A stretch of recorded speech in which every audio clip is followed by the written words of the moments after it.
Good afternoon. How is everybody?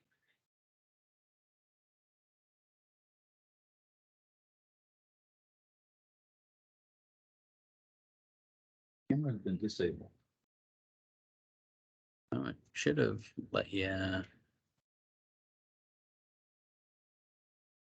say allow for cams, allow mic for attendees, allow mics,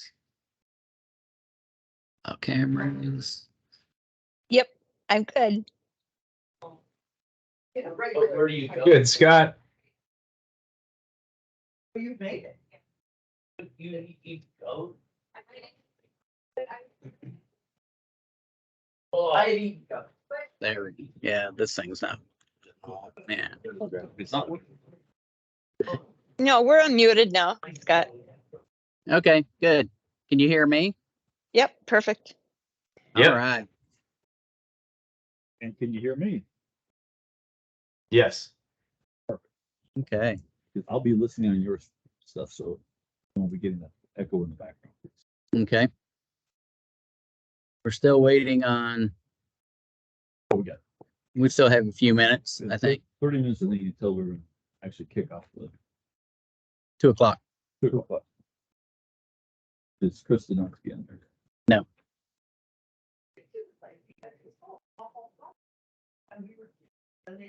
So, Robin, what do you see on your screen? I see the slide tech. Welcome to Mantix4 Cybersecurity Townhall. Okay, thank you.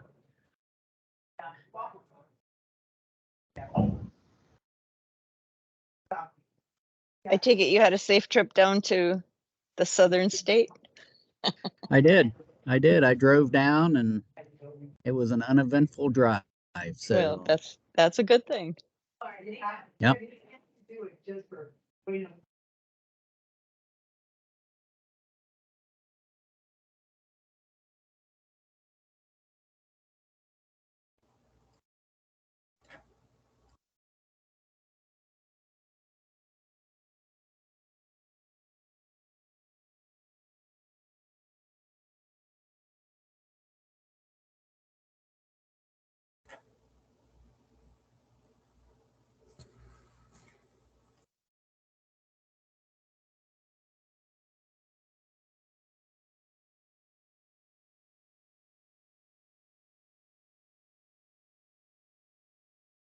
So it's kind of ironic that we're going to be talking about cybersecurity and things. The Dallas city has been ransomware. Oh my gosh, that's crazy. Yeah. All dispatch, EMS services, everything they're having to do old school Yeah. radio Yeah. dispatching. Yeah. All the That's computers right. and Clint, you were everything. telling me about that. Yeah. Yeah. Wow. Bananas. The Bananas, I last number say. I heard was 138 million. Right. Oh my gosh. Wow. Yeah. Isn't that crazy? But Yeah. it's all the court dockets, everything. Yeah. Yeah. All their 911 stuff, all Well, the things Clint that and I you were wouldn't just want talking out about there. that at Tug, yeah.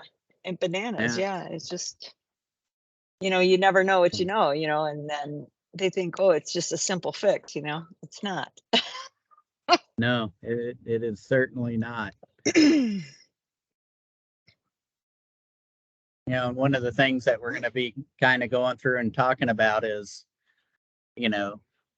how artificial intelligence and the use of attack AI is coming into play in a lot of these big ransomware attacks. And so it's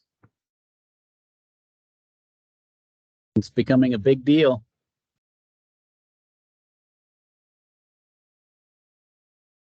That's an understatement.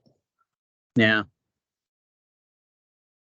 Can never be too protected, and you think, well, and that's what kills me is some of these companies are saying, oh, Microsoft, they're going to protect you from and I'm like, not just Microsoft. You need other things out there to protect your network, to protect your company, period. Don't rely on one thing. It's just like, you can't put all your eggs in one basket. You just can't. Well, and the reality of it is that Microsoft has its limitations, right? I mean, Yep. Exactly. so you can't just say I'm going to go to Office 365 and have that. They're gonna fix all my issues. Yeah, because I mean we have cleaned up many Office 365 attacks, Do, and I do you mean, know, is there still, Scotty, people, I know a few years back when people had issues with on-prem Exchange servers, is that still a big deal? it's still a big deal. It's not the risk that it used to be if you're taking all the right uh, concern, you're patching and upgrading and doing all those things that you should be doing. Um, but quite frankly, with Office 3, I mean, Microsoft's going to force. They're doing away with on-prem Exchange and everything else. And if you have an older Exchange server, they're going to start. They're going to start disallowing mail to and from old Exchange servers. So, if you're not in Office 365 for email and whatever else you need out of Office 365, then it is time to put a plan together to get there. Exactly. And it was funny years ago. Well, I went to the Microsoft conference, 5 years ago, I guess it was. And it just floored me when they got up and they were talking about how the record years of income was made ever since, the migration to Office 365 and M365. And it kind of chuckled to me because I was like, yeah, of course, because look at these old construction companies, we had one disk and you just ran around from machine to machine and put it on. But with Yeah. subscriptions, you can't do that. You have to buy a subscription. So their margins on subscription versus having to even print a disk and back in the day is phenomenally cheaper. So you're looking Right. at a revenue income right there. And he was saying, it was up like 82%. I'm like, yeah, on Office products. I'm like, yeah, I bet it was. Yeah. Yeah. Well, and it's just, it just makes sense because it's easier to keep things current. It's easier to make sure that the patches get applied. It's easier to manage. So it just makes a lot of sense to get to the Office 365. And now is just a good time to get it done. Exactly.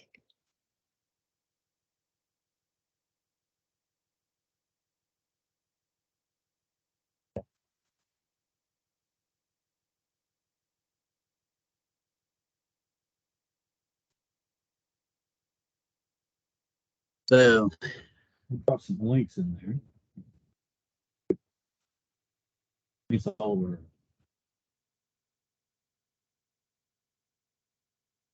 Sponsors here. okay. See ya. It's Chris Dunsky. Chris, are you in yet? Now Blaine is in, but hey Tom, Tim's in. Is he? Okay.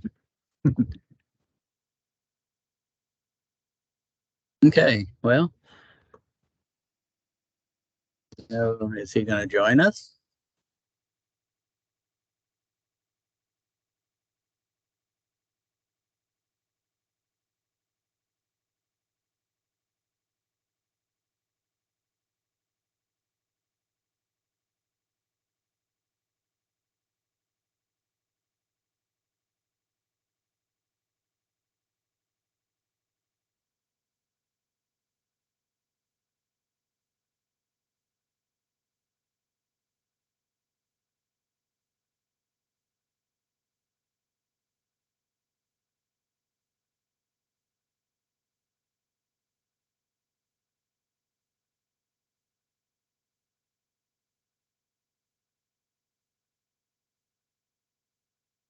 We're missing one of our panel members, so we're trying to track him down. Sorry, everybody.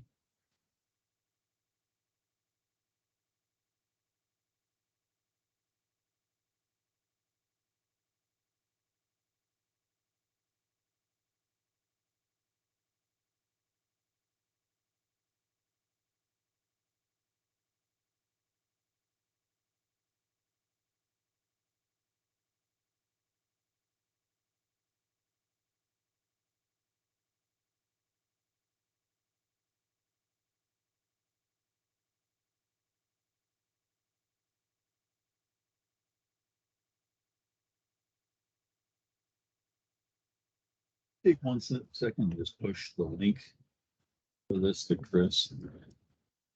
I can.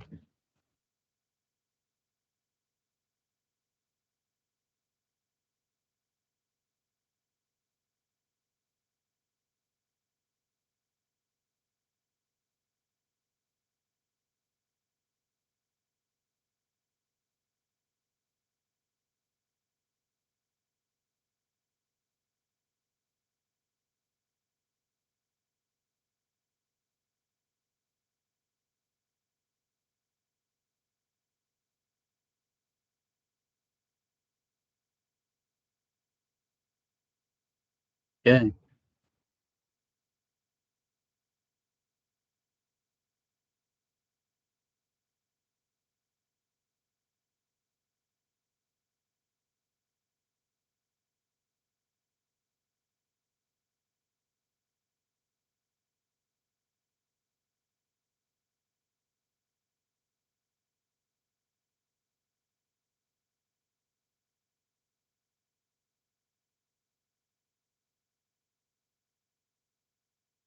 He's in the middle. I already trying to break it up.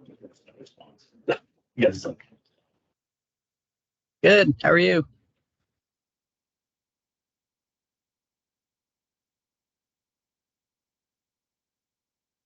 Well, let's get started. Kick off, yeah. Let's get started. First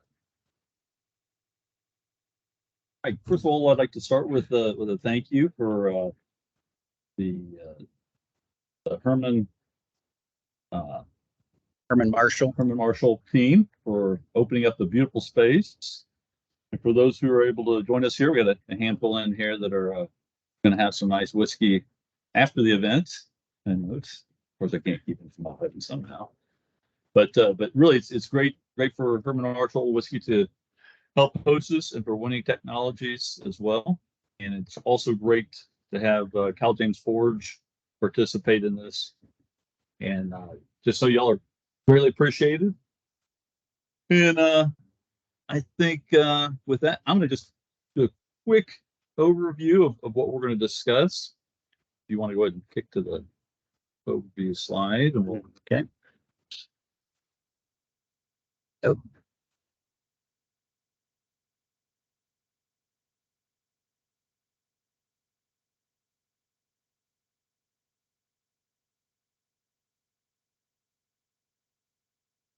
Okay, what's wrong with this?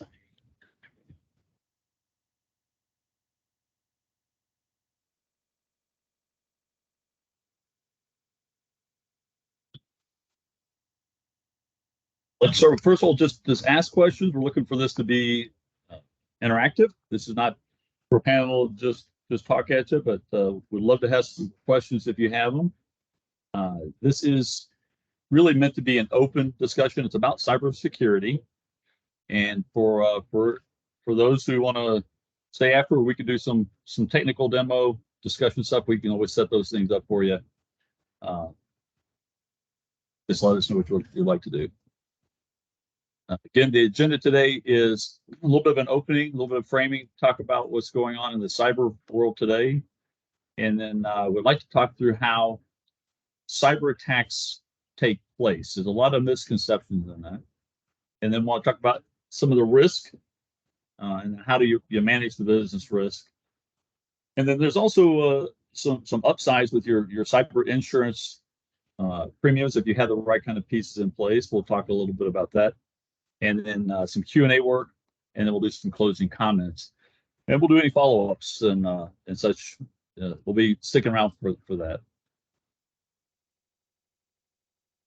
And this is a piece of framework, and it's about how cybersecurity works under the National Institutes for Science, Technology, and this team. And really, the big piece to see is there's really 5 functional pieces of this. And so it takes a total integrated solution to really have proper cybersecurity. And based on your kind of business and your kinds of thresholds for risk and what kind of risk you have, really drives what your requirements are for those pieces.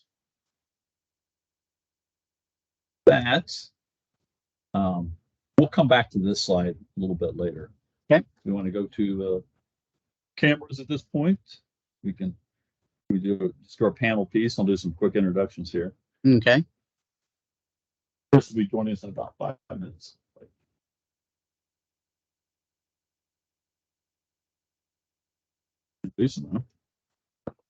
We have with us today, Chris Dunst will be jumping in. He's one of our founders for Mantix4, and he's also the Chief Executive Officer for Cyber Hunter Solutions. He's got decades in the cybersecurity industry, and he brings a tremendous amount of strategic insights and expertise. And in fact, today he's a little bit delayed because he's conducting what they call incident response work for one of our clients. And unfortunately, that's what we really want to keep you from having to go through, is being breached and being ransomed. So he's working on a handful of those as well. Next, I'd like to introduce Scott Lewis. Scott is on the panel today with us. He's the co-founder and chief executive officer of Winning Technologies. Scott's been in this business lane for more than 40 years. He brings a tremendous amount of IT expertise as well as the business leadership experience as well. So next, I'd like to introduce Dina James. Dina is the co-founder and chief executive officer of Cal James Forge Insurance Group. Dina brings, again, decades of business leadership and a tremendous amount of insurance expertise, and she'll hopefully share a little bit about what's going on with cyber insurance and how you help manage your resiliency parts. I'd like to open with just a couple of questions for the audience to consider, and then we'll come back and ask you to join in on the conversation, or you can put your responses in the chat as well. The question I'd pose to the business leaders here is, what are the greatest risks to your business associated with cybersecurity? And how are you mitigating those risks?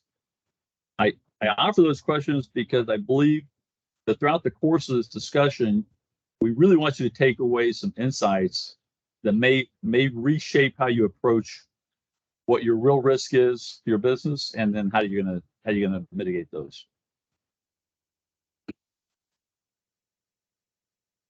But the panel, do we have Chris in yet? Yeah, you just joined. Oh, great, Chris. Chris, I've already introduced you, sir. Thank you for joining. I know you're crazy busy right now, so thank you. No problem. And I'll start with Chris and Scott. You know, from a strategic level, what are we seeing today in recent cyber threat evolution? Chris, you want to take that, or Scott, you want to take that? I'll let Chris take that one first. I would start by saying relentless energy to continue constant attacks. That's my current experience right now. There used to be a bit of seasonality in cyber attacks, and it's now just pedal to the floor nonstop.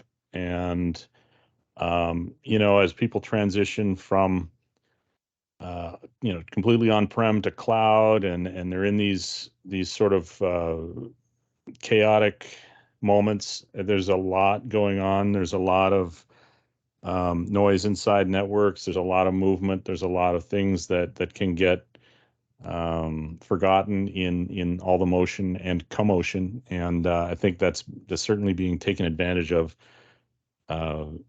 just with increasing energy is the only way I can say it. It's really the threat actors are going hard lately.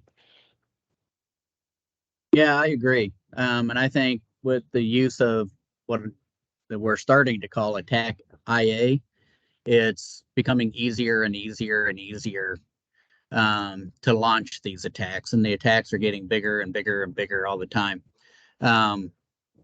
As an example, we were just talking a little bit before that it's kind of ironic. Here we are doing a cybersecurity meeting around how to protect yourself in the city, and we're just outside of Dallas at the Herman Marshall whiskey tasting room, and the city of Dallas got hit with a ransomware, and it's affecting all their EMS, the police, dispatching, 911.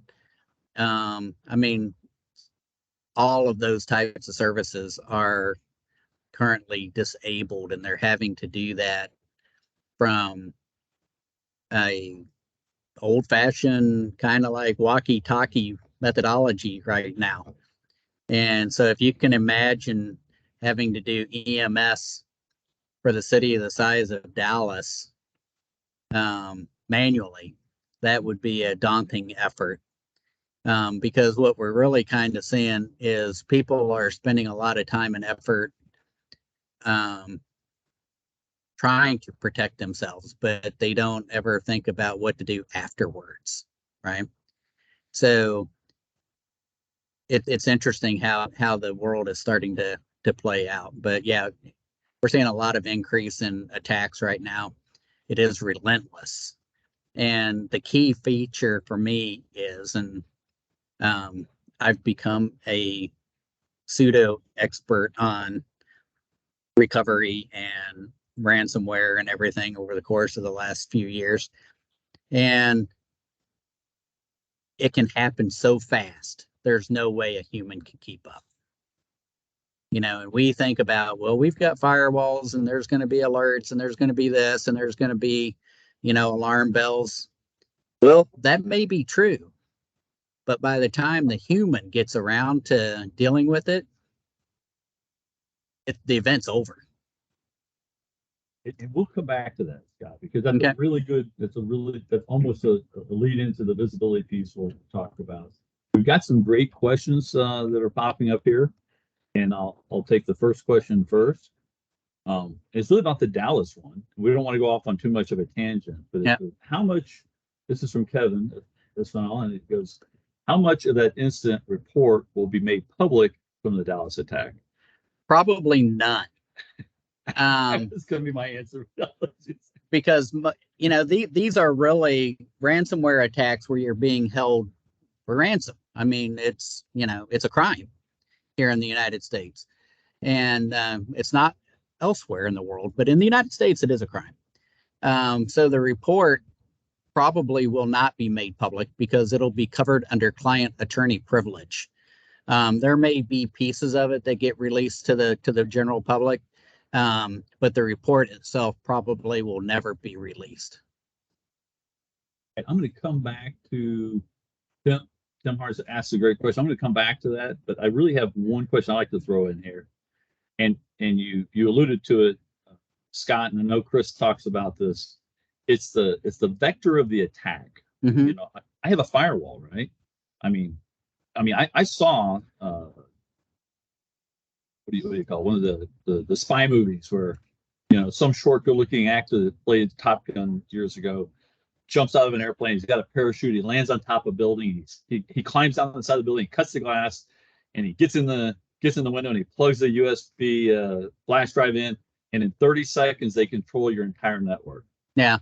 Okay, so really, it's a question of the how do bad guys get in? And I'll throw that to Chris because Chris sees an awful lot of that. And I know he's working on multiple cases of this right now, trying to break people free. Chris, you want to talk about the phishing and the sophistication of some of it? Yeah, I mean, most of it's social engineering. So phishing is probably the predominant way that's still active. I mean, there are always exploitable perimeter security things like an unpatched server or something like that. A lot of the work from home people are getting hit.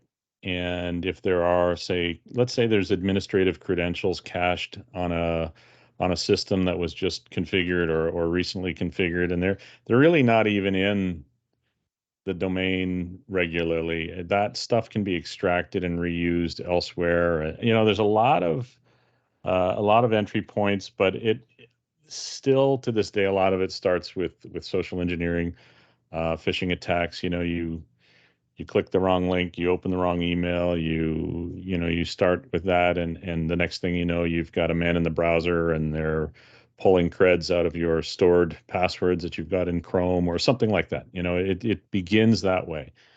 And it doesn't have to be an attack that is overtly destructive at that point. It can just be a reconnaissance mission where there's a lot of gathering of information. Maybe we get into a cloud email box, right?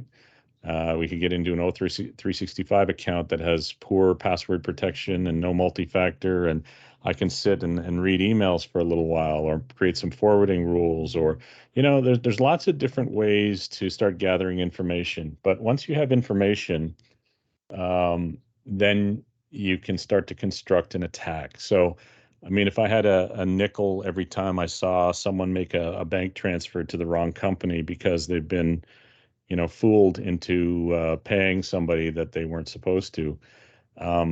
It happens so often, but it starts with an information grab. So there is an ability to siphon information out of supply chain partners, vendors, internal email accounts. I mean, it's really, once you start profiling and you start understanding who's doing business and who's controlling things and who's approving things, that's why I say they can sit and they can camp out in the network or the mailbox or wherever they are, but they can camp out for months on end and then construct fake domains and start sending emails. And but it usually starts with a breach, which usually starts with a phishing campaign. And it just gets deeper and deeper and deeper until they know your business probably better than most employees do. So it kind of grows from there. Thanks, and you really hit on a lot of pieces there. I'll come back to Tim Harness' question. Tim worries about ransomware. If a user that has administrative access to most files, like a CFO or CEO, they could let the bad guys into the network. When Tech helps me take care of my network, we back things up. We keep our firewalls and workstations updated. I think those are powerful and important parts. And I'll just say that there's a lot of stuff like administrative control of your credentialing, who has access to escalate, port configurations. There's a lot of pieces that you can do everything right. And if you don't get the rest of it right, you're not hardening your network up all the time on a continuous basis. The patching is critical to that. But there's just there's so many moving pieces to it. Scott, any thoughts on some of that? Well, one of the things that I've always encouraged our customers to do is anybody that needs a domain administrator account, or even a local administrator account, that one of the things that you should do is have two accounts. One would be the normal account that you would use throughout the day to do your normal work processes. And on the other account that has the administrator privileges, that should have a very tough, long password. And they only use that when they need those privileges. The day-to-day stuff just gets done through a normal, regular account with limited privileges. Because really what happens during phishing attempts is ultimately what they want you to do is click on something which actually loads a program. Well, if you take away local administrator rights, in most cases, the programs won't load if they don't have registry right access. So that's one way to kind of slow things down. But by that point, they're already hiding in your network. Okay. So how do you sniff them out when they're hiding in the weeds so you know what you can go out and what you need to go out and kill?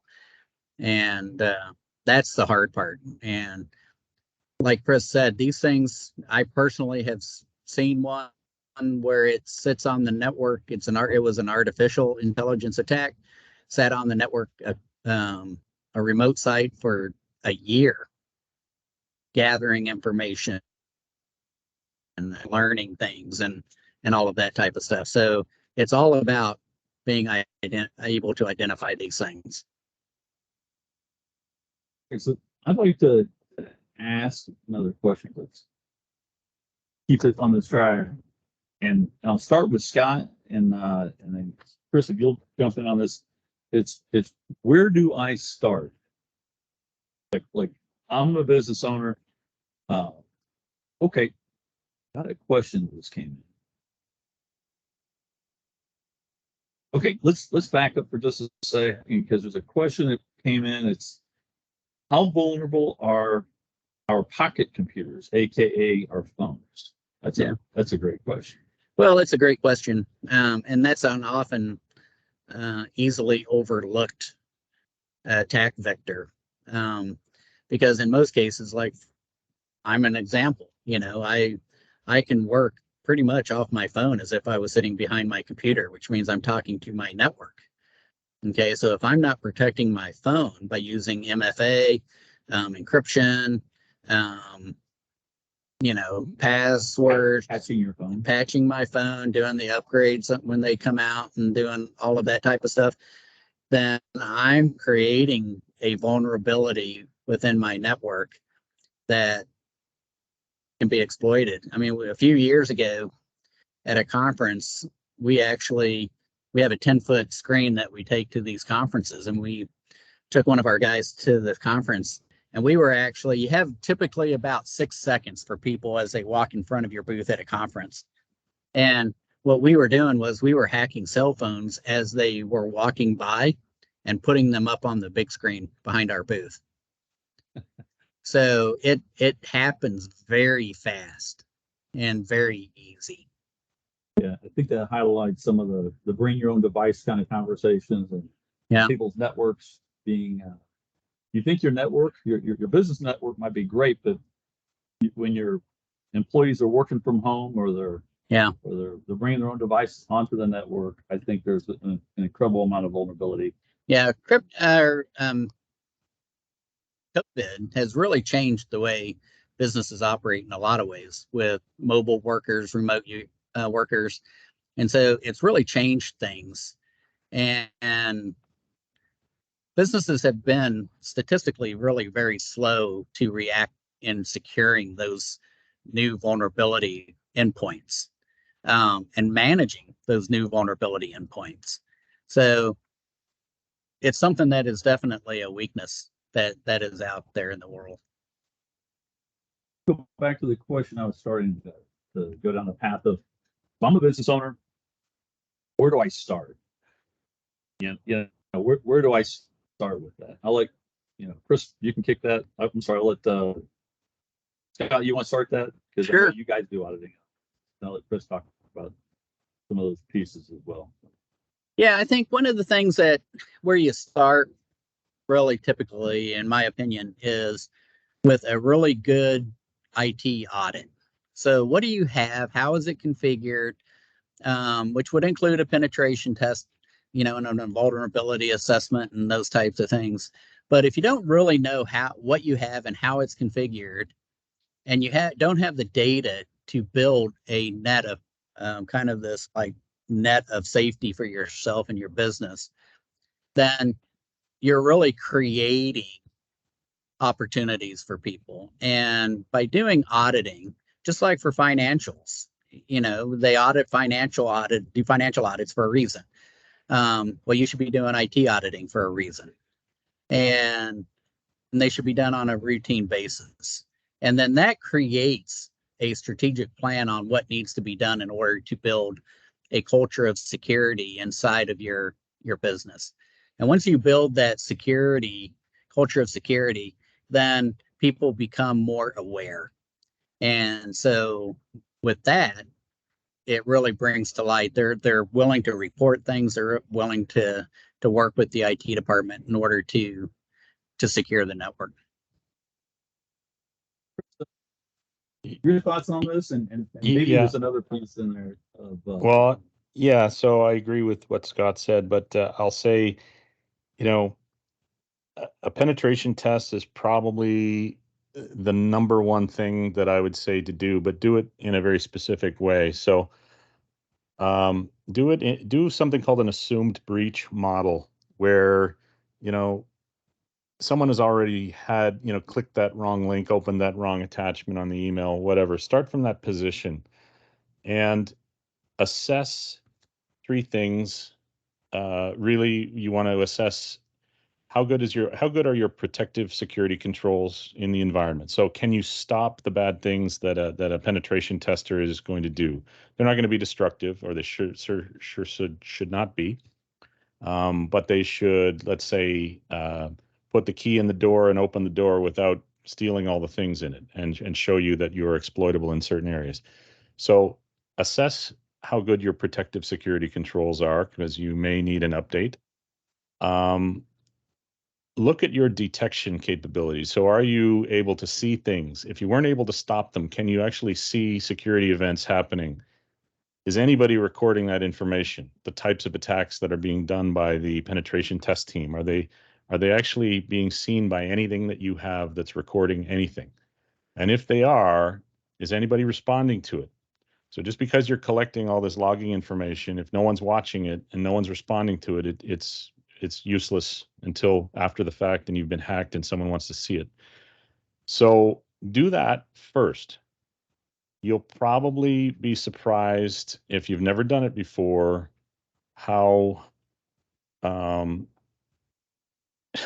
easy it has been for the pen tester to perform a full network compromise or extraction of sensitive data or whatever it is. But then you need to take a look at your protection, your detection, and your responsive capabilities, and you need to increase those and improve those. So get better protection, get better logging, get better responsive controls in place, and then do the test again. And it's an iterative process because your network is always changing. And so you're going to have to treat that sort of like house cleaning, and you're going to have to do it with a little bit of frequency, particularly in the beginning, because you're going to have a lot of holes that you didn't even know existed, and you're going to have to tighten them down, and then you're going to have to test it again to see, did I stop it? Did I see it? Did I respond to it? Okay, no, I failed again. Let's fix that. Let's do it again. And so there's a lot of upfront iteration, but it really, you got to test it with the same tools and techniques and procedures that a hacker uses. And if you don't, then it is just a paper exercise. And in the end, you better have a good backup, because it's going to not, it's not going to be a pretty outcome in the end. I mean, there's no other way to really sugarcoat that. If you don't test your security and retest it and refine it and fine tune it and tighten it and evolve it continuously, then you're behind. And unfortunately, you have to be the toughest kid on the block, or you're going to be a target. So if you are the toughest kid on the block, usually the hackers will move on, because there's a lot of people who aren't so good.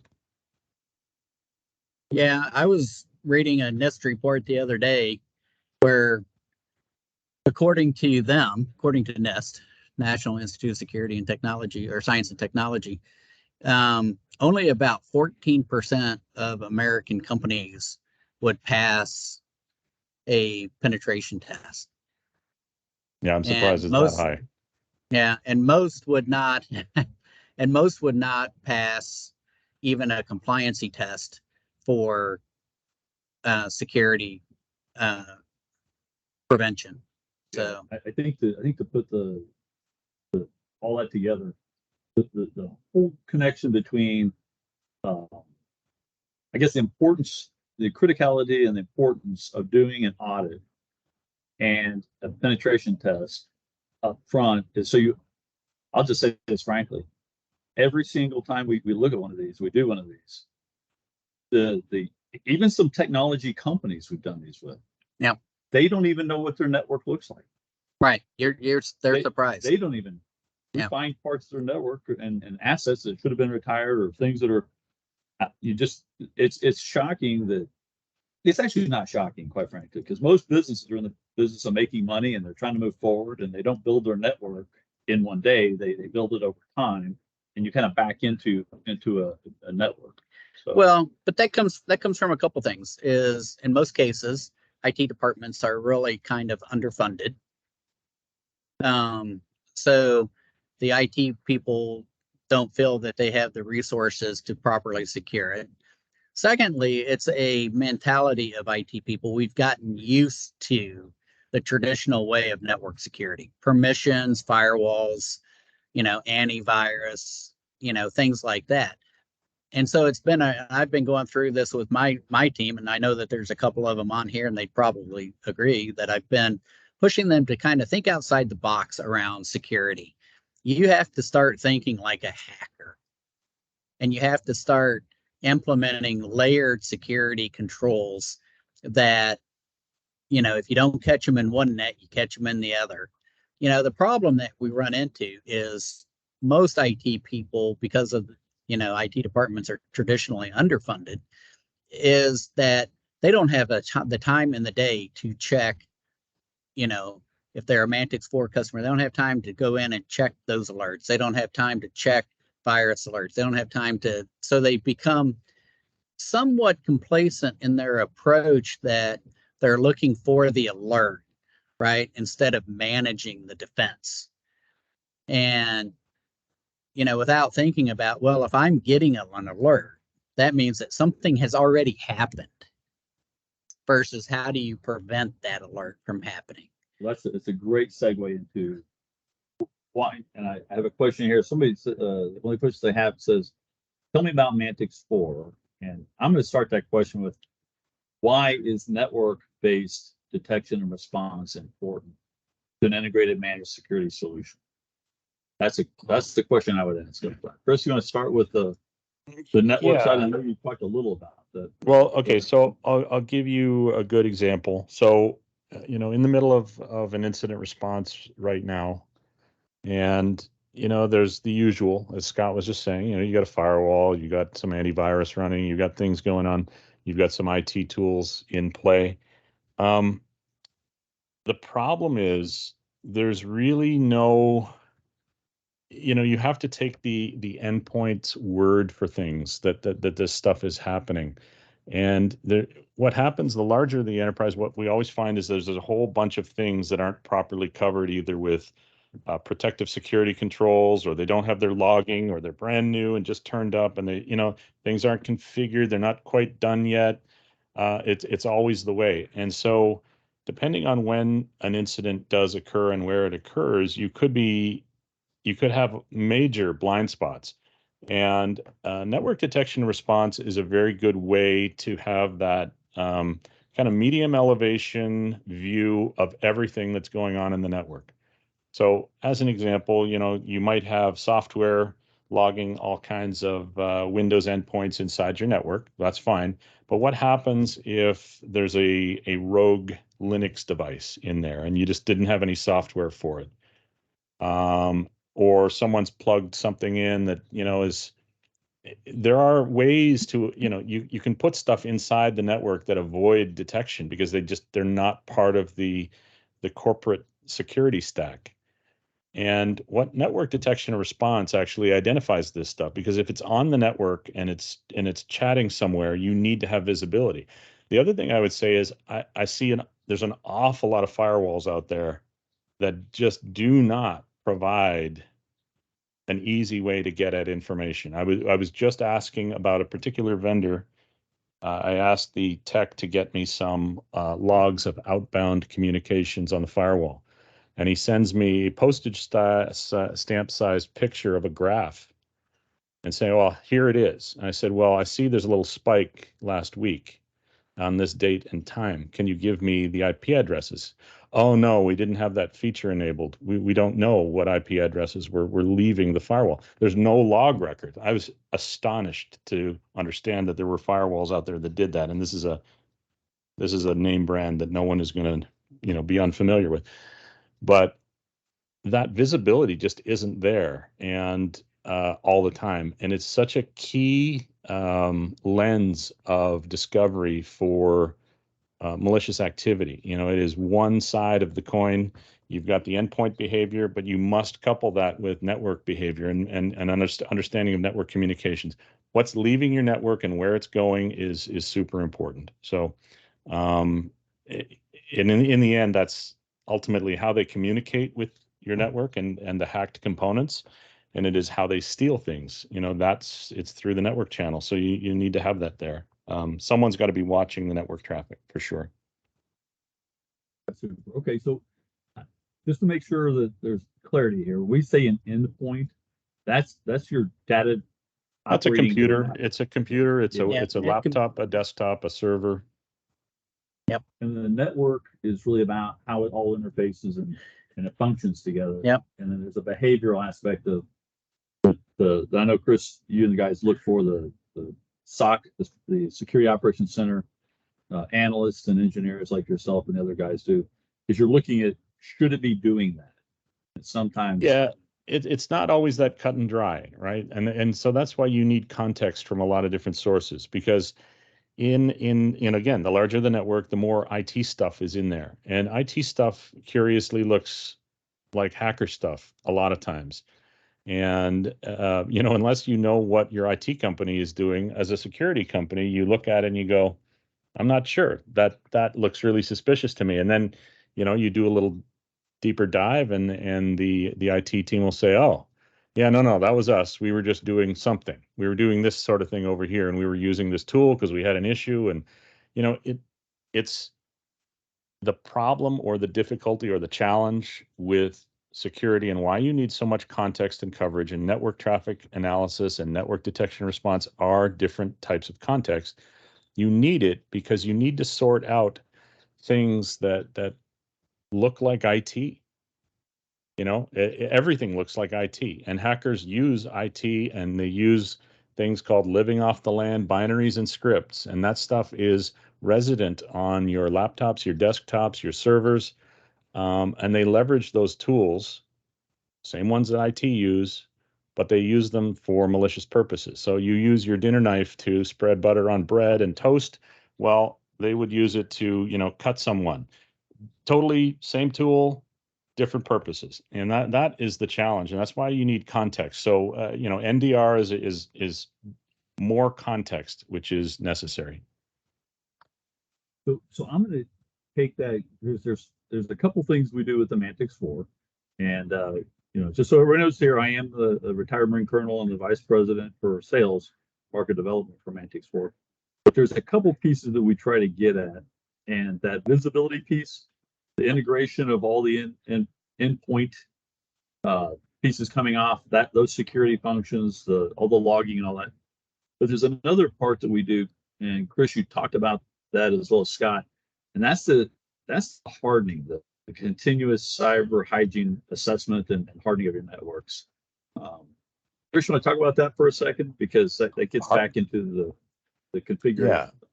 Well, yeah, I mean, so default configurations of networks, particularly Windows networks, Windows domains, they are by default set up to be robust, and they are set up to be resilient, but they're not set up to be secure.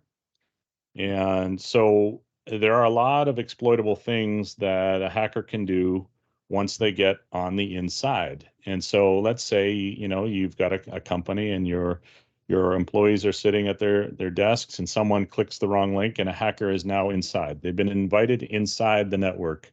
So obviously bypass the firewall. You can invite somebody in that way. They're now sitting on the browser on your workstation, and they're grabbing session cookies, and they're seeing where you're logged into, and they're doing things, and they're trying to establish a foothold on your laptop or your desktop. All right. So from there, they can, say, spin up a rogue service inside the network, or they can exploit network protocols that Windows environments use and say, hey, everybody, come talk to me. I'll tell you what your IP address is now. Or, hey, I'm the new DNS server. Or, hey, I'm going to be handing out DHCP IP addresses now. And depending on how they do it, they'll be successful. And not only that, they can tell other systems in the environment to say, hey, try and log into me over here. Throw me your password.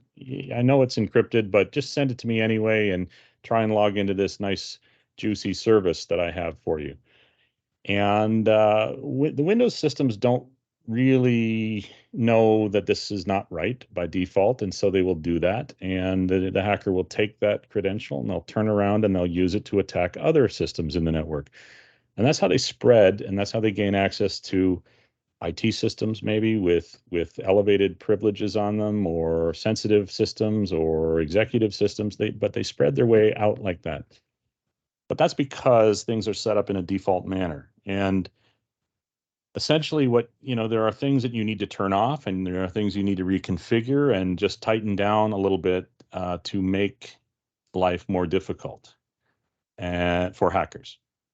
And so it just, the reality is these are not settings that are set by default.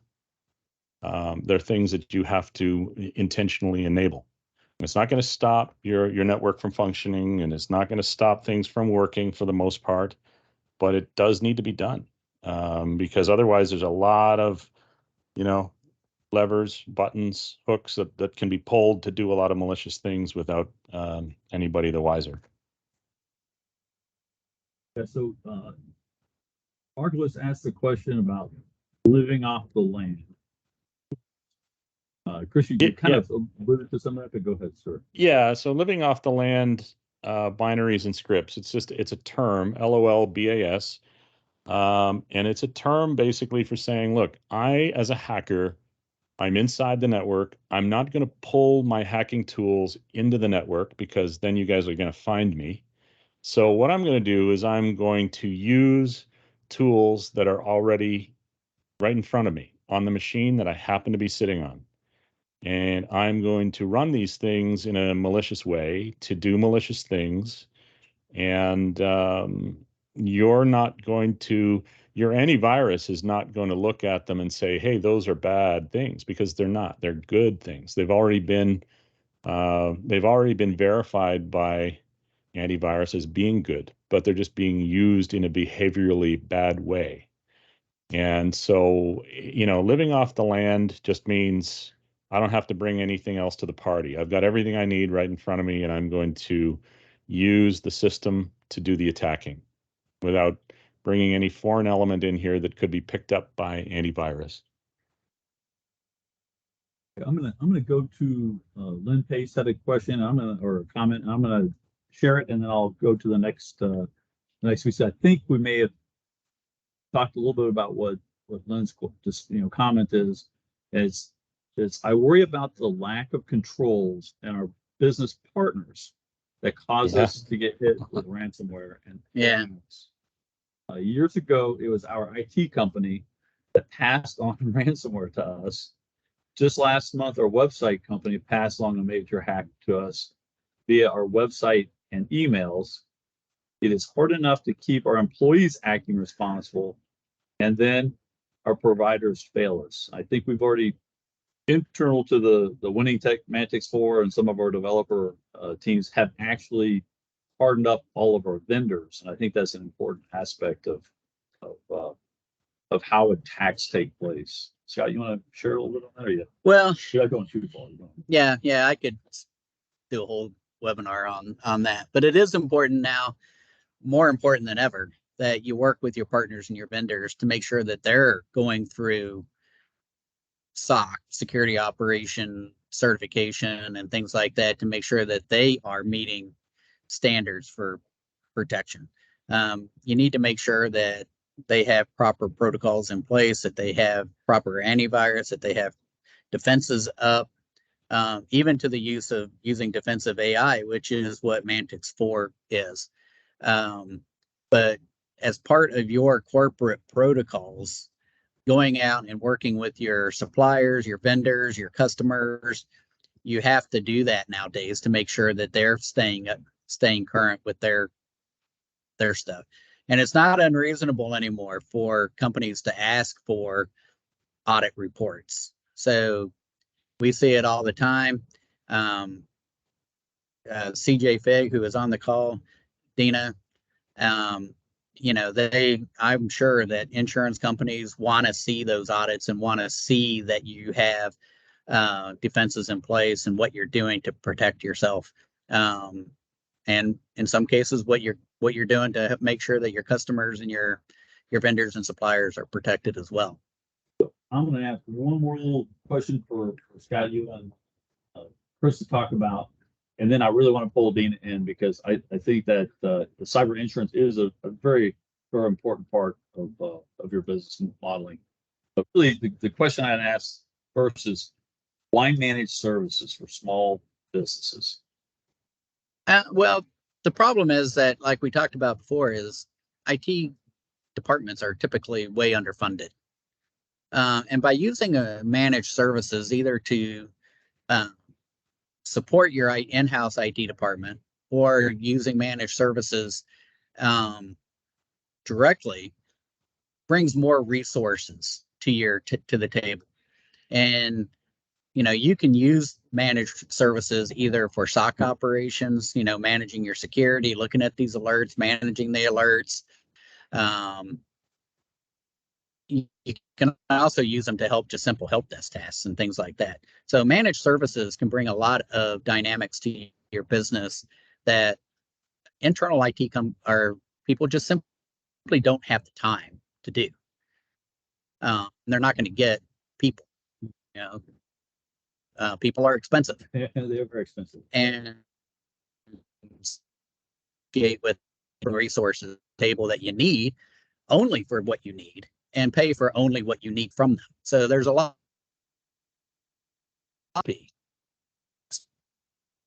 With that, Dean, I'm going to turn to you if you don't mind, and talk a little bit about, well, first of all, with cyber insurance, it's really not the continuity and the ability to recover if things go bad. We don't buy insurance because we like to. We buy insurance because we have life events or business life events we need to be prepared for when things don't go well. What are you seeing, Dean, as far as trend wise in cyber insurance due to the increasing sophistication of cyber threats, the kind of stuff that's going on? What are you seeing in the markets? You're very in tune with that. Yeah, and I don't know what you mean. My clients buy from me because they love me, not because they're afraid of anything. Come on, guys. No, the harder the market gets, the tougher the cyber market gets, the more the managed care and the pen testing, and I mean, things as simple as multi-factor authentication, which doesn't go anywhere. But it's if you don't have some of that very basic stuff, you're not even going to get insurance. If you want your insurance to not triple or quadruple, then you better be doing everything else. I mean, and your agent's got to be able to think outside the box. I mean, I've got a client right now that owns a bunch of buildings, and I'm in a battle with a cyber underwriter over why I think they need coverage, because I'm fearful that somebody can get into the tenants through their IT lines. And if they do that and the tenants end up with malware, then my building owner could be held responsible. But you've got to find somebody, and they've got to know enough to know to be scared to death of all this. Just in-house here, we use Winning Tech and we use Mantix4. We have computer training every 6 weeks, security training. Goofy as some of the videos are, they at least make us aware of all of the stupid stuff that we see in our emails. I mean, it's SharePoint. I just got an email from SharePoint. It's not SharePoint. It's not the SharePoint we use. But if you don't know to stop and look at the taglines, you might just click on that. So we try to do a whole lot of training. We encourage our clients to do a lot of training. We encourage our clients to always have, just start with the basics of firewalls and multi-factor authentication and good, strong passwords. And then if it's a sophisticated company at all, you've got to have the managed support. You may need another layer of managed support to watch the first layer, and then you need the pen testing and all that to make sure that something still isn't getting into your network. Everything that you can provide to an insurance company or to your agent to prove that you've got all of this done, the better chance you have of getting a good quote back. The other Hey, thing I Dina? always, yes. Oh, sorry. No, sorry about No. that. Go ahead. Keep going. No, go right ahead. I was just going to add one other tip to it. If you ever get an email requesting you change the bank of one of your vendors or one of your suppliers, always call them directly. on the phone. Absolutely. Yeah. Never, had a ever, client- ever. Yeah. I had a client get hit exactly like that. Somebody got to one of their vendors, had them divert checks, and they never got paid. It happens all the time. I get emails constantly from my employees wanting me to change their bank accounts. They wouldn't be sending it to me anyway. They'd be going to the bookkeeper. But how many people get caught on this? That's the scary point. And I don't even know where I was going with my thought. Oh, the other thing I always tell my client is the application that you fill out, make sure you know exactly what the question is asking and what you're answering. The applications or warranties to your policies. A carrier can pull back a quote because you didn't answer it truthfully. We send our apps. My app comes to my desk. It goes to Janelle's desk, then it goes to Scott's desk, and then it might even go to Chuck's desk before we're all done, making sure we've answered all of those questions correctly before we send it in to get our own renewal quotes. So insurance is a big deal. The hacks aren't going to stop. Yeah. And So you let can me- do let me everything you ask- can, and it still might not be enough. Yeah. So let me ask you a question, Dina. Because I review a lot of these little forms, and there's been a couple times when clients have filled them out on their own and sent it to me just to verify. And I have found, let's just call them mistakes on the forms where they're telling the insurance company that they have done something when they haven't. Right. So I'm assuming that if they got breached, that the fact that they weren't completely truthful on that form could invalidate the entire cyber policy completely, couldn't it? It could. Absolutely could. So that's the reason it's so important to make sure. And sometimes we'll get questions and we don't understand them either. And we have to go back to the underwriter to say, go to the carrier and ask them exactly what they're asking me. I mean, they ask things really strangely weird. I mean, Janelle more than me, we have a basic IT knowledge, and then we've got all these other layers all the way up to the top, but sometimes we don't even understand it. And you've got to have a good understanding of what you're checking yes to or what you're checking no to.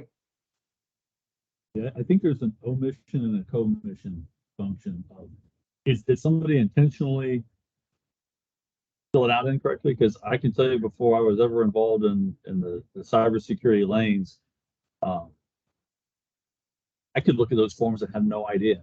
Right. Yeah. I could read it and think something.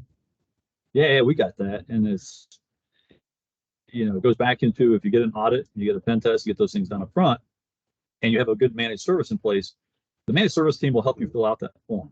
First of all. And second of all, then you have a due diligence piece in place, right? Right. My team has done this, done everything you can. Still, sometimes people still get ransomed. I mean, nobody can ever reduce your risk to zero. Right. But it does go back to one of the things we always try to say is you don't got to be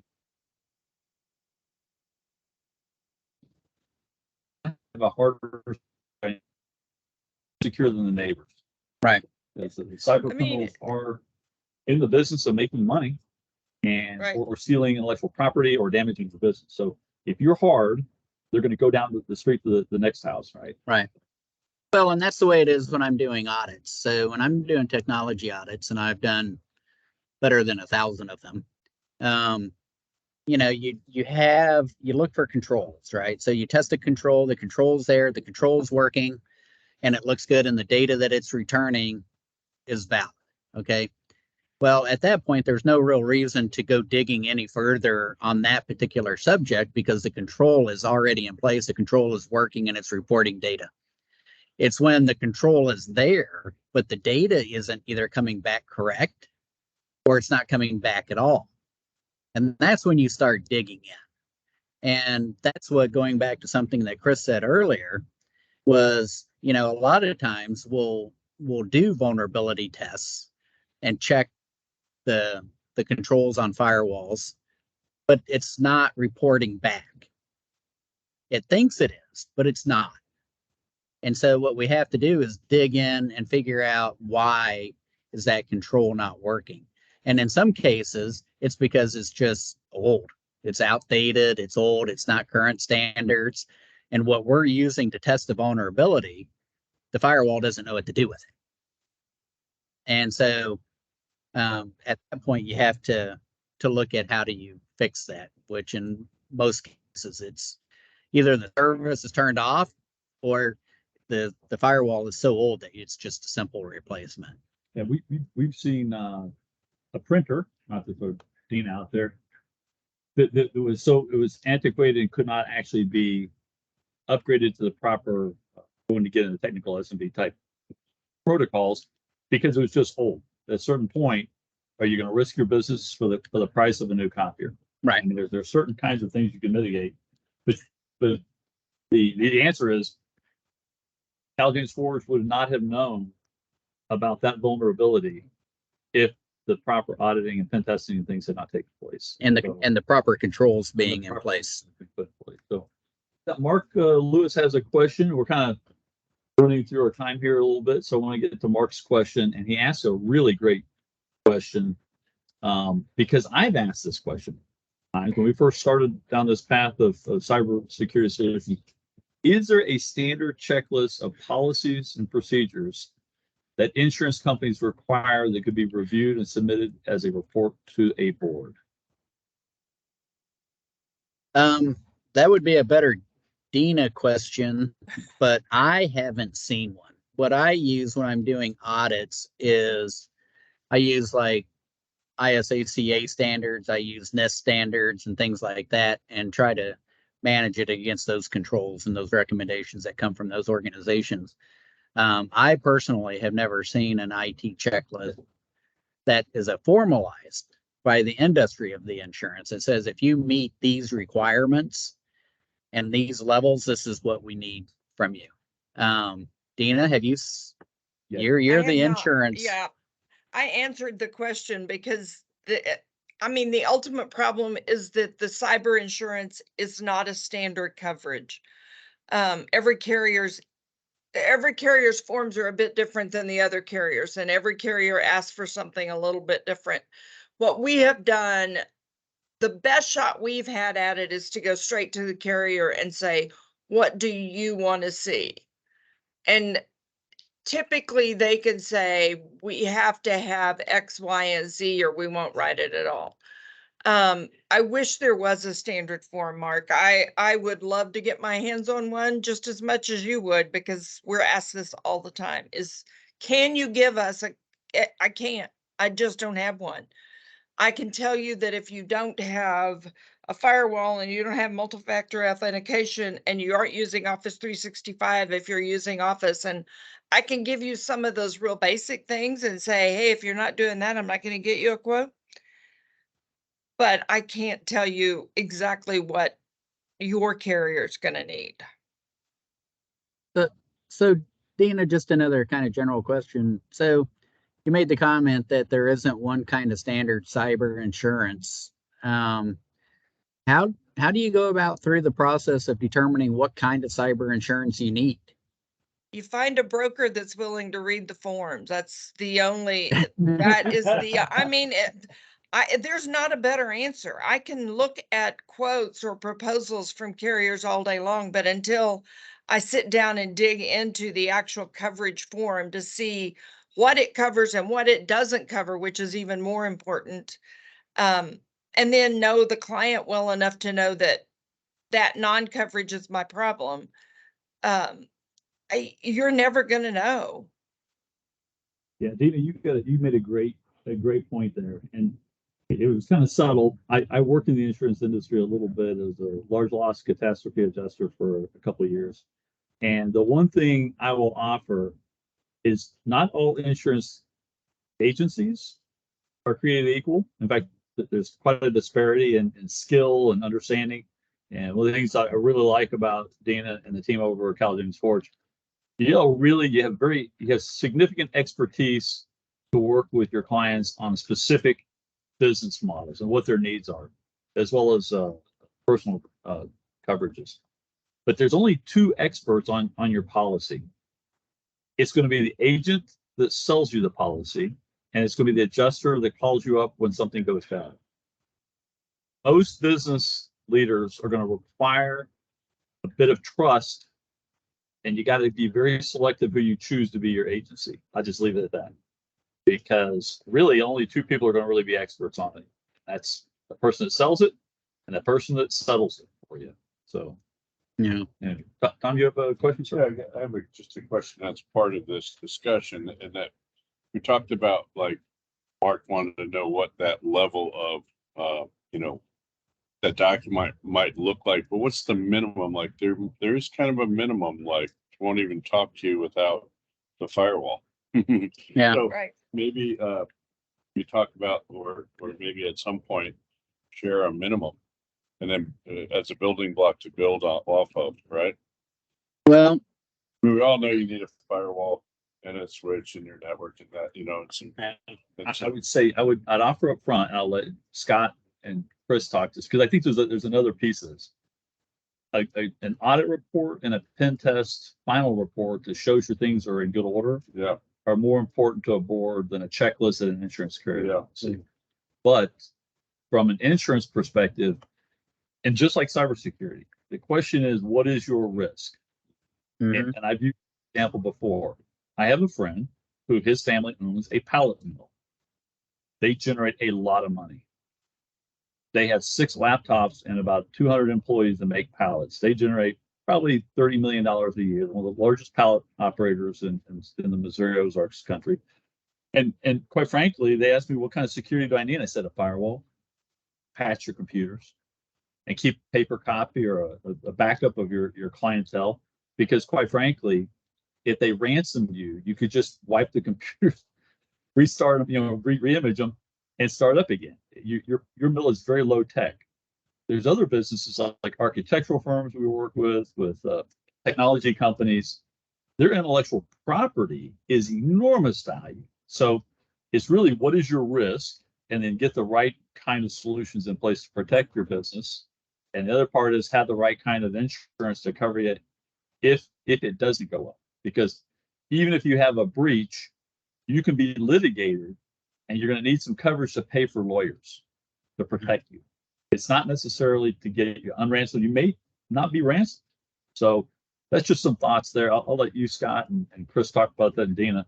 Mhm. You guys all have some perspective on the good and bad side of these things. Well, it's again, I think it really goes back to what Dina said, is that it depends on the carrier and the underwriter and what they're asking for. Because I've seen some where the minimum is, do you have multi-factor authentication? Do you have a firewall? What kind is it? And are you protecting, high level accounts? And that's it. And then I've seen some where they go into, do you still have an in-house Exchange server? If so, why? Do you plan on moving to Office 365? I mean, and they really drill down into it, and down to the point where they want to see the controls that you have in place to alert and manage and monitor the activity on your network. And so I think insurance companies and the underwriters, and again, Dina may have a different perspective, but they're starting to get smarter on the questions that they're asking. And something that I used to never see was, you fill out the form, you send it in, they give a quote, yada, yada. But now they're coming back and asking questions. Okay, you said this on that form. What does this actually mean? And can you prove this? And, a lot of times for customers that we've done audits for, I just send them the audit. Here's everything you want to know. And that, they love it. Insurance companies love it, because they can see the IP schemas, they can see the securities that you have in place, they can see configurations, they can see all kinds of things that they normally wouldn't see. And that will actually drive down your premiums in some cases. For sure. Yeah, so we have a couple of questions coming in. One is from Glenn Brando. I said that correctly. I know we are early in the conversation. All this is so overwhelming. I do believe that oftentimes people feel these things are overwhelming. Yep. We try to make it really simple. Yep. And we'll try to work that way with you. It says, as a nonprofit or not-for-profit, how much can a company reasonably expect to spend to protect itself annually? Needing an IT company, firewall, security services, antiviruses, insurance, et cetera, where does it end? Even if you get everything discussed today, there's no guarantee you won't get hacked. Completely agree with that last comment, but the key part is, you know, there are cost-effective solutions. I think that the Mantix4 is price pointed significantly less than a lot of A other lot of its pieces. competitors, yeah. And the other part I'd offer you as a thought on this is, what do you need? So, you know, Yeah. let's follow up with a call if that's okay, Glenn. Yep. And let's see what you need. Yeah. Let's see what your Well, network I think looks like. there's a proper Good. balance for every organization. Yeah. We could go into every single place and lock up your IT so tight you couldn't work. That's not the proper balance. You know, the proper balance is making sure that you know, you are doing what over and above maybe what your peers in the same industry are doing. You're good stewards of personal information and sensitive information, and you're doing reasonable security. But there is a proper balance for every environment, and it kind of depends on what that environment looks like. So at a very you know, there's a basic list of things that you need to do depending on what type of space your company looks like. You know, if you are just a small business with 2 or 3 computers, that's very different than if you've got 500, you know, and half of the people are working from home and the other half are in the office, and you've got 3 other campuses. You know, obviously there's going to be different security requirements for that, but you know, in the end, everything does have a proper balance, and it doesn't. I think the one thing I would say is I agree with your point. It's overwhelming. The whole security industry is, I feel, intentionally obscure and cryptic. It doesn't really need to be quite like that, but that's just the way it is. But there's the right fit for everybody and everything, and there is a certain minimum that everybody should be doing. Well, and that's what I agree with everything you said, Chris. And that's what I try to coach our clients on, is finding that right balance in what they're looking for. You know, just because it costs a lot of money doesn't mean that it's worth that to you. And just because it's the cheapest thing on the block doesn't mean it's going to work for you. So you have to find the right product to fit your situation and your business model. You know, is it ever going to end? No. I mean, just no. Because the threat landscape out there, you know, you're talking about a $400 billion a year business. Okay. And you're never going to stop an industry that big, right? I mean, that's what cyber attacks cost the economy, is $400 billion, right? So that's an industry that's just never going to stop. And the threat landscape is always going to change. And so you have to have the ability to change with it. And, you know, and that's one of the reasons why, you know, we decided to partner with Mantix4, is because it's a hosted solution. They're always manipulating it, upgrading it, changing it, making it better. And so the burden on the IT staff internally goes down because Mantix is doing that on the back end.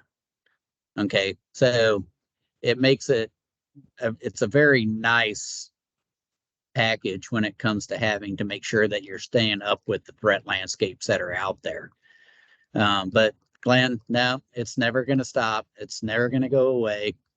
You know, and we just have to stay current, and we have to make sure that our hardware's current, our OSs are current, systems are patched, you know, and just not fall behind. It's more expensive to catch up in technology, than it is to keep up. Yeah, so great lead in here. Kevin asked a question here. It's why is patch management still such a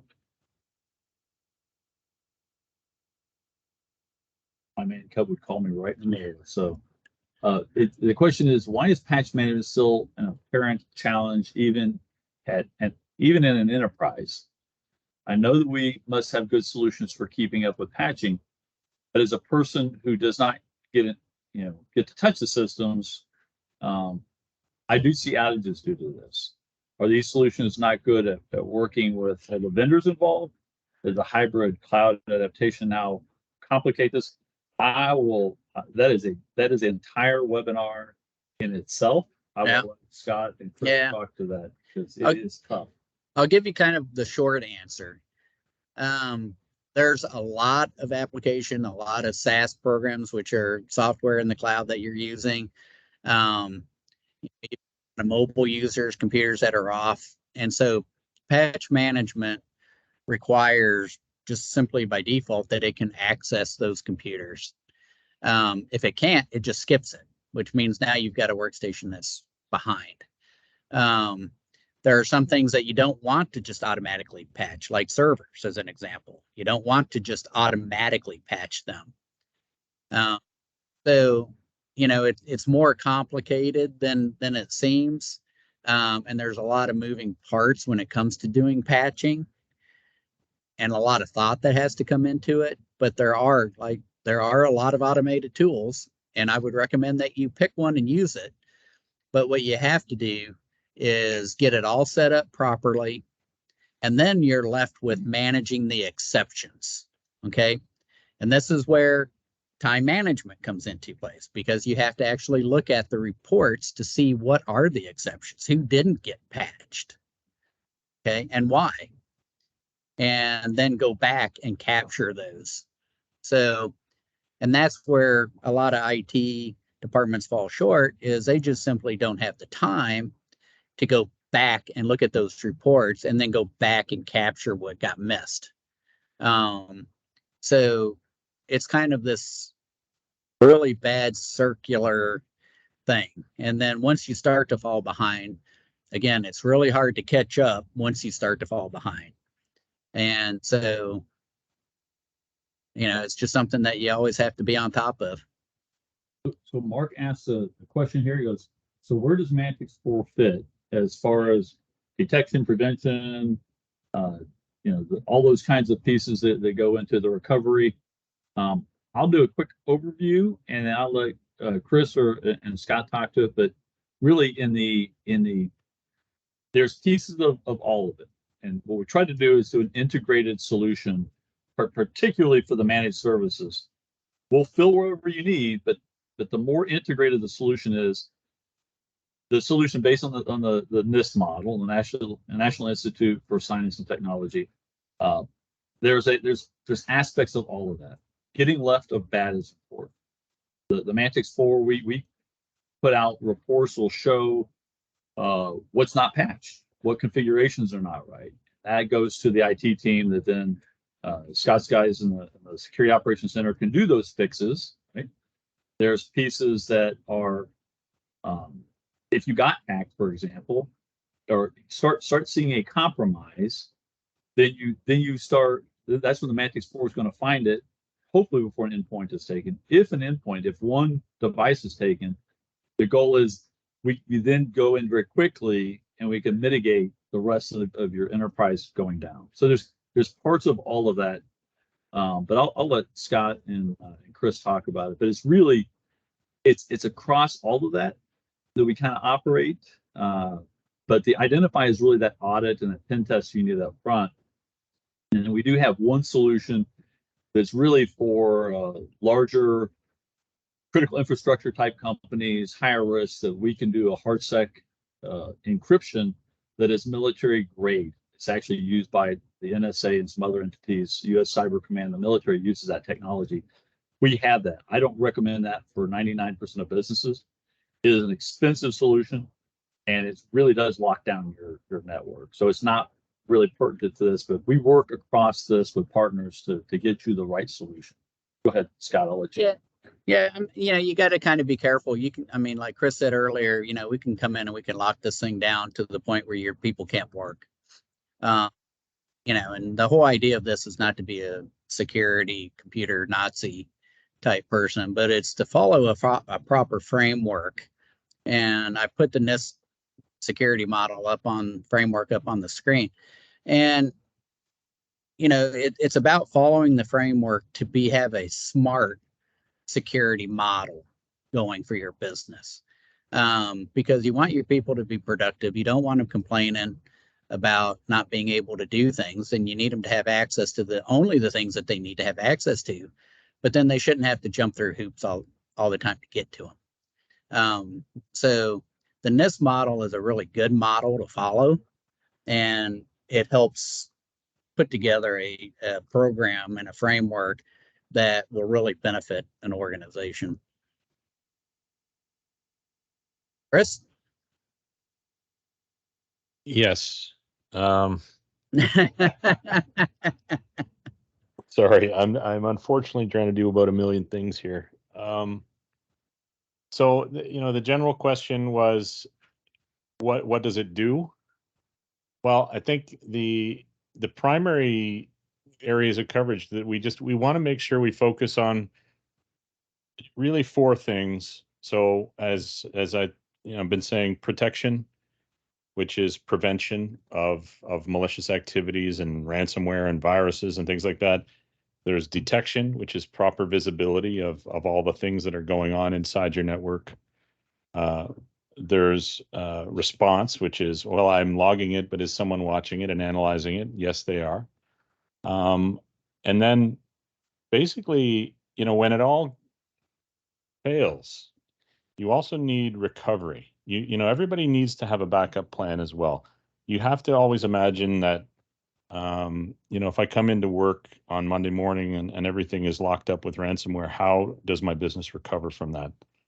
And I don't like saying that when I'm trying to talk about how great, you know, everybody's security is, but you know, that is a prudent thing to do. You have to have that type of plan. You need, you know, an incident response plan. You need a recovery plan. You need a business continuity plan, because in the end, and I think we've sort of touched on this, nothing's perfect. If we had such a thing as perfect security, we wouldn't be on this call. So what we have are things that can offer you additional protection and additional detection and additional responsive capability and identification and all this other good stuff that can make you, you know, better, stronger, faster, and more secure in the right balance and in the right measure, which are the areas of coverage. You know, you need to know where your things are. You need to lock them down as much as you can. You can never do that perfectly. So you have to keep layering on security until the balance is met. And we have that broad coverage across all things that will help you do those things. And we layer it with professional services from experts, like Scott was saying. You know, he's been doing 1,000 different audits, and he's been doing this for a long time. And I can assure you, we all have.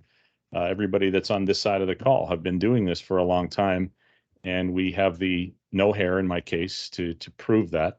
But you know, it's an ongoing battle. But you know, you really want to try and leave it to the experts. So that's why I say we have the services, we have the protective, detective, responsive capabilities for all that good stuff, and we have the professional layer that goes on top of it to help stitch it all together for you.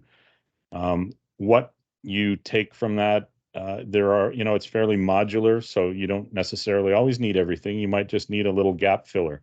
You might need some assistance doing something. You might need some testing help. You might need just, you know, some better logging and auditing. You know, whatever it is, you don't need the whole kit. You sometimes just need part of it. So, you know, there really isn't much more that I can say to it about that without getting super technical. But in a nutshell, it's really, we try to cover all your bases, and we try to be there as a partner to work with you, and not just, you know, some faceless organization that you can't contact and you can't work with and you can't access with and ask questions to. You know, it's important that, any security company understands your business, understands your problems, understands your concerns, and is there to pick up the phone when you have an issue or answer an email, sometimes in the middle of the night or on the weekend. That's the way it works. And I think every incident I ever get involved with is in, Friday afternoon or Thanksgiving weekend, or, it's always the same. It's when everybody's not around. So, there is certainly a personal connection to it all. And we try to, make sure that we're there, to not just throw something over the wall and clap our hands and walk away. Yeah, Chris, I think your comments remind me of a military term, being that colonel retired thing. It just can't be coming back to me. It's really about an integrated defense in depth and in solution sets that allow you to resolve the critical vulnerabilities, right? The military, we always talk about critical vulnerabilities. The young officer would put brief, and this is our critical vulnerability. This is our greatest risk thing that could happen that the bad guys would do to us. And you'd go on, and nobody would actually say, well, okay, how are we going to mitigate that? Right. Good audit work, guys, but nobody does anything to fix that. So I think that our solution set and the way we do come at it, and Chris, you really said it right. We are not looking to sell you everything that we could sell you. We're really looking to say, what is it you really need? We want we want to protect our clientele. We want to protect as many small businesses as we can. And we want to keep you as a client for a long, long time and have you love us. I mean, that's really what we're looking to do. Yeah. Is build a great relationship with you and help move your security needs forward. Blaine, we're going to run out of time here in a minute or two. And Blaine asked the question, if you're feeling really overwhelmed and I need to prioritize, or if this is overwhelming, which security add-ons give me the biggest bang for the buck to start with? And what should I get first and second and third? And I love you, Blaine, but I hate to tell you this, sir.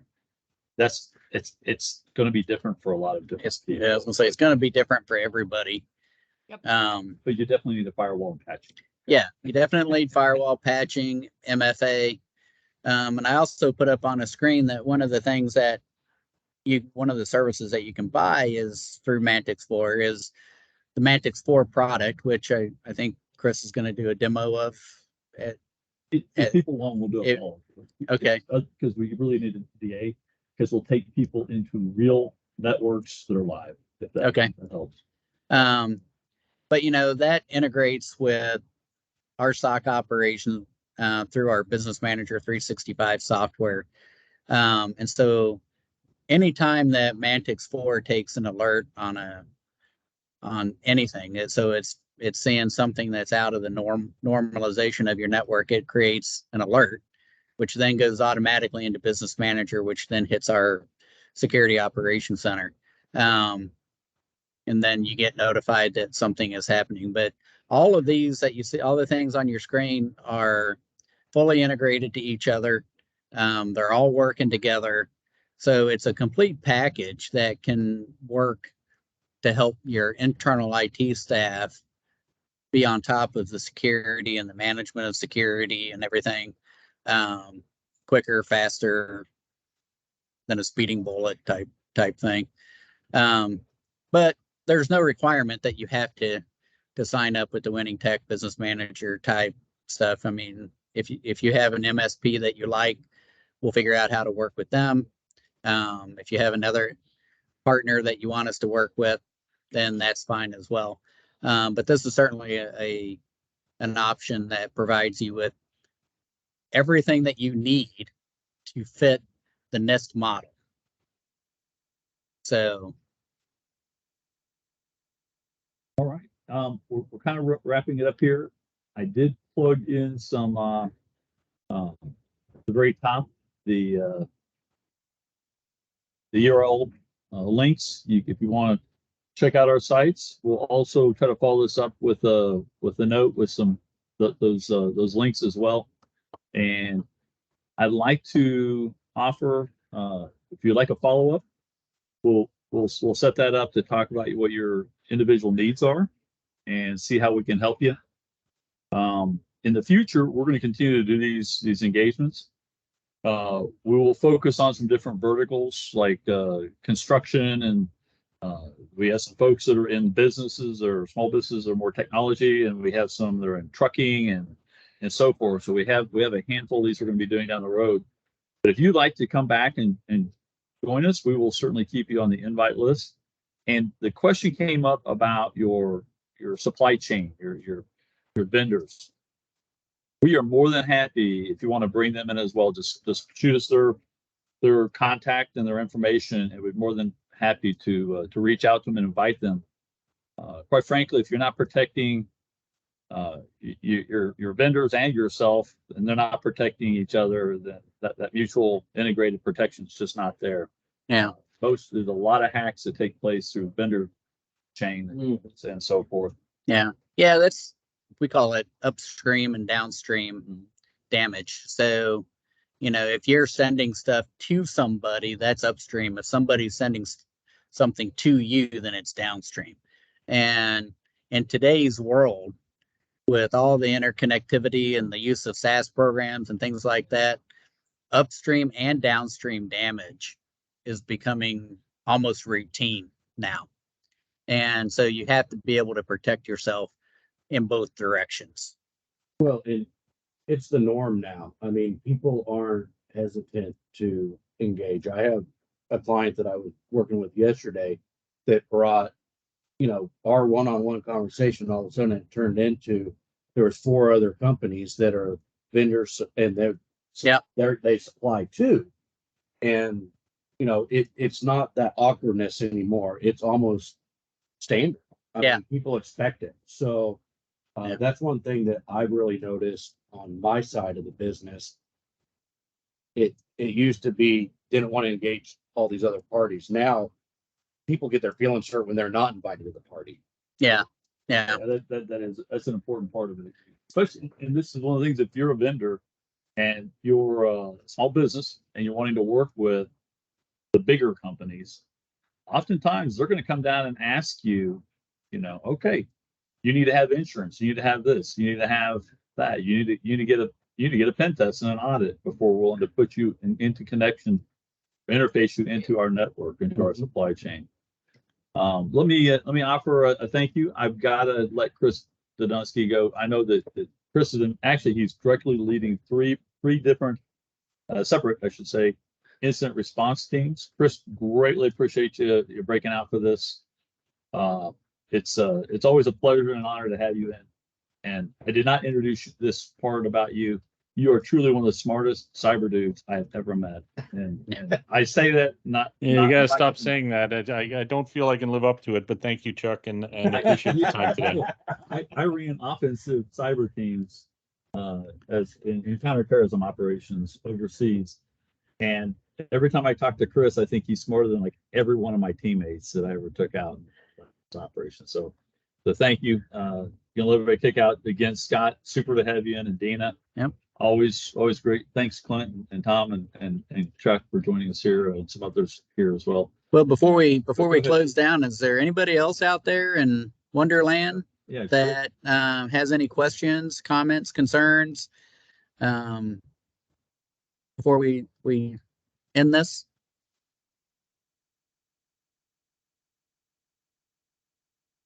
I'm going to take silence as a. Well, there we got a couple people Oh. talking. That would absolutely. No, it was good information. Thanks for organizing this, Scott. Thank you. I appreciate it, Robin. Thank you, James. I saw your note. Thank you for coming, both of you, all of you. Thank you for coming, taking the time.